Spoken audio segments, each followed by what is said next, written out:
Hey everyone, and welcome to episode 61 of Piv's NXT Point of View podcast. My name is Bill Pivets. This week was actually a really exciting show. There was a lot that went on. We actually got a recap of Samoa Joe's NXT Championship win that took place, I think, last Thursday or Friday at a house show. And also we have Nakamura versus Elias Sampson and Asuka versus Ava Marie going on tonight. Tom Phillips actually talked about the title change, and we'll see more of it. We actually got some video clips of it later on in the show. So the show kicked off with Asuka versus Ava Marie. The fans chanted, "You can't wrestle," and Corey Graves, obviously joking, thought they were talking about Asuka and saying how the fans should actually look up more on the internet to see that she's actually a decent wrestler. And I gotta say, he doesn't do this for everyone, which is good, but him adoring Eva Marie as like as her number one fan and just being in awe with her, it's actually fucking hilarious. Telling Tom Phillips to shut up and stop interrupting him, it's actually really good. Phillips, on the other hand, needs a little work. He called Corey Graves dude like a couple times, and it just sounded so out of place that it kind of made me laugh for the wrong reasons. As for the match, Asuka toyed with Eva Marie, whatever. In the beginning, she came back a little bit. Asuka ducked a clothesline and hit the hip attack. She then knocked her off the apron and walked around as Nia Jax walked down to the ring as we went to the first commercial break. Back from break, Eva was in control for some reason. I don't know how. They didn't show anything like a during the commercial break kind of video recap. She connected with the senton splash and then dodged a second hip attack. Multiple times, Eva had to adjust herself, her top of the attire. So I don't know if she needs new attire or if she needs to stop getting implants because they seem to get bigger every week. But yeah, she just seemed to need time to adjust herself. Asuka made her comeback with a flurry of kicks. Eva ducked one of the spin kicks, and a little while later, after some back and forth, she connected with the kick and got the win. After the match, Nia Jax came in, and her and Asuka had a little bit of a stare down. The match itself was pretty ugly. Obviously, more Eva Marie than Asuka. She seemed to be in the wrong position a couple times as far as taking some spots. That's why, if you looked, some of the drop kicks were pretty nasty as far as the spot. They didn't look like they connected all that much. Ava had to put her hands up more than usual to actually make some contact. And even the spin kick to end the match, she just seemed a little out of place. That the kick, you could see they did a quick camera cut to avoid making it look like she completely missed a kick. So I don't know if she needs a little more training. Obviously she does. It's not maybe. They just, I don't know. They're trying to make her the number one heel, but she doesn't have the fundamentals down. I don't get it. But with the Nia Jax, Asuka, that should be fun. Nia Jax is actually a little better than Eva Marie. She still needs a little help, smoothing out the rough edges. But I think this match will be a little better than the Bayley Nia Jax. It'll be a little more even as far as what Asuka can do to take down Nia Jax. So that should be a fun match down the line. Tom Phillips brought up the title change. They actually threw it to a video package at this point. He said it was Joe's quote-unquote third title opportunity. I'm pretty sure he's had more on the house shows. They just didn't bring it up. The crowd reaction after the win was really sick, and for what the highlights showed, it actually looked like a great match, which they usually are on house shows. They kind of pull out all the stops, give the fans a nice match for what they paid for. The cameras caught up with Joe after his win. He said that it was inevitable. Balor barely survived the attacks before, but that night he didn't. Second match on the show was The Revival versus Matt Lee and Jeff Parker. The former champs roughed up one of the jobbers. I think it was Matt. The other guy started a defense chant. I don't know why. That was funny because the crowd actually went along with it. The Revival connected with an assisted gut buster on the first guy. They then hit a modified Doomsday device. Matt Lee came in, and Dawson was immediately on the offensive. They hit the Shatter Machine to get the win. After the match, the Revival continued their attack, and Dawson grabbed the mic. He said there's a reason they're called the Revival. They're the reason behind the tag team revolution. And he said they eat, sleep, dream, breathe the NXT titles, and no tag team is safe. And finished off that they won't stop until they get back what completes them. Oh, the tag titles complete them. But other than that, besides the match, it was a complete squash match to put the Revival back on the map, put over their ruthless side. The promo was great. Typical, they're coming out angry that they lost the titles. They want revenge, and they're going to stop at nothing to get it. I wouldn't expect anything less from these two, and a rematch between the Revival and American Alpha should be a great one. Third match, another tag match. We had Blake and Murphy against the Hype Bros. We had a Where's Alexa chance because she was not at ringside with Blake and Murphy, which was a little interesting. I know she had a match a couple weeks ago, but I assume that they would put her with her tag team. Maybe it's a storyline building. I don't know. Mojo displayed some of his football skills early with a 3-point stance and some barrel rolls. Ryder took both Blake and Murphy down with a double facebuster. Murphy took advantage of Blake grabbing Ryder's foot, distracting him, and he took him down with a chop block. Blake and Murphy then worked over Ryder's leg. Mojo got the hot tag and hit Murphy with 3 shoulder blocks.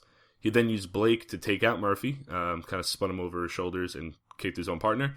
They then hit the Hype Rider to get the win. After the match, as the Hype Bros were walking up the ramp, the Revival attacked them from behind.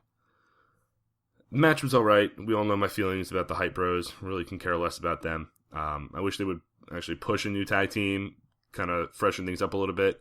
Because now with Enzo and Cass and the Vaudevillains gone, we only have the Hype Bros, American Alpha, Blake and Murphy, and the Revival. Did I say them? Hype Bros. Whatever. There's 4 teams that I know of. We kind of need another team or 2, or maybe even just redevelop or repackage some of the older teams. Blake and Murphy, they've kind of fallen off a little bit after losing their tag titles, so maybe develop them a little more, get them back in the picture. I know there's a heel champ, so heel versus heel won't work. But, well, no, face champ, what the hell am I talking about? Revival are in their hunt to get back the title, so that's going to be preoccupied a little bit. I don't know, the Hype Bros or whatever, Blake and Murphy, they need something a little extra. I know Alexa Bliss gave them that, but now it seems to be wearing thin, getting a little stale. I just don't know why they're constantly losing. I don't know. You would think that they would have a 4th legitimate tag team to go after the titles, but they keep losing to Hype Bros and other teams that they're kind of jokes at this point. And I think the post-match attack, I don't know if it was either to write off the Hype Bros and or Zack Ryder to get him off TV while he's on Raw and SmackDown, or is this setting up the Revival's next feud as they build towards their rematch? I don't know. I would like to see the Revival kick the living shit out of the Hype Bros, but we'll see. 4th match, Carmella versus Aaliyah. I think that's how you pronounce it. She was actually one of the rookies featured on Breaking Ground, so I'm interested to see where her development was from the last time we saw her on the show. And Carmella does not have Enzo and Cass flanking her, so she's on her own as well. Carmella countered a couple moves. She then moonwalked back into the corner. A little flashiness there. Aaliyah reversed the slam and then took her time on offense. She landed a nice crossbody through the ropes and then a nice leg drop from the second rope. Carmella came back with a big kick out of the corner and then locked in that head scissors submission to get the win. Wasn't really anything as far as storyline purposes or anything, but as far as the match itself, it was pretty good. Aaliyah actually impressed me compared to what I saw in the struggles she had on Breaking Ground. Seeing her on this show actually gave me great hope for the women's division, because she can actually train. Eva Marie cannot. It's impressive that Eva Marie's been given all this time, and she can't do half the shit that Aaliyah could. So it was very impressive. I was happy to see her succeed in this match, even though she lost. And even Carmella, even last year or so when she debuted, and I forget what it was, she's made big strides in the ring as well, developing her character, getting a little more repertoire in her offense. And that submission, I think someone's made the joke before that all the NXT women have submissions as their finishers. But I think it works. It's like a modified crossface, but like head scissors. I don't know. It's pretty cool. And it's, I mean, yeah, Bayley has the belly to Bayley. Asuka has the Asuka lock. Nia Jax has her leg drop finishers. Carmella has this. And I don't know. I think Eva Marie's sliced bread number 2 finisher.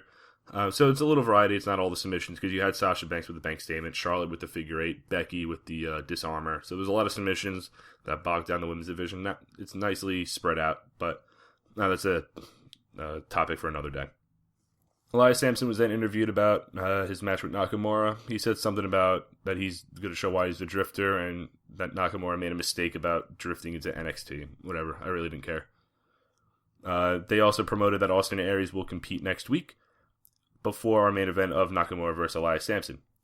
In the early going, Elias Sampson actually wasn't intimidated much by Nakamura. It didn't matter, as Nakamura landed a snapmare and a nice jumping knee. Sampson ran out of the corner and connected with a huge clothesline, and then had his turn on offense. He wore down Nakamura with the headlock. Nakamura came back with a nice reverse heel kick and then some knees to the ribs, one of them the jumping knee in the corner. He then continued with a reverse exploder suplex and the Kinshasa running knee finisher to get the win. It was a decent main event, really not much as far as highlighting Elias Sampson. I get why they gave him some offense. He's one of the other stars that they're building around, so having a legitimate squash match wouldn't really do much for him. So seeing him compete with one of the best athletes in the world makes sense, gives him a nice little rub there. But Nakamura is just amazing. And I think they're building him up to be the next contender for Samoa Joe's title. I don't know if Finn Balor's going to be getting a rematch in the near future, maybe the next TakeOver, but Nakamura and Samoa Joe will be an amazing match when it happens down the line. The show overall was pretty good. There wasn't a lot of backstage stuff, just a couple of the interviews that we had. I did like the stuff with the Revival, their match, their post-match attack, all that stuff just makes them a legitimate threat for the American Alpha and their tag titles. Like I mentioned before, Aaliyah impressed me in her debut. Nakamura has the crowd wrapped around his finger. He can do no wrong. There's a couple other stuff that bothered me. The Eva Marie match, and what did I say? The Hype Bros, but I won't bore you with that. Next week, we really don't have much. Just Austin Aries will be in action, but I think that's enough to get some viewers hooked. So I'll catch you back next week. Peace.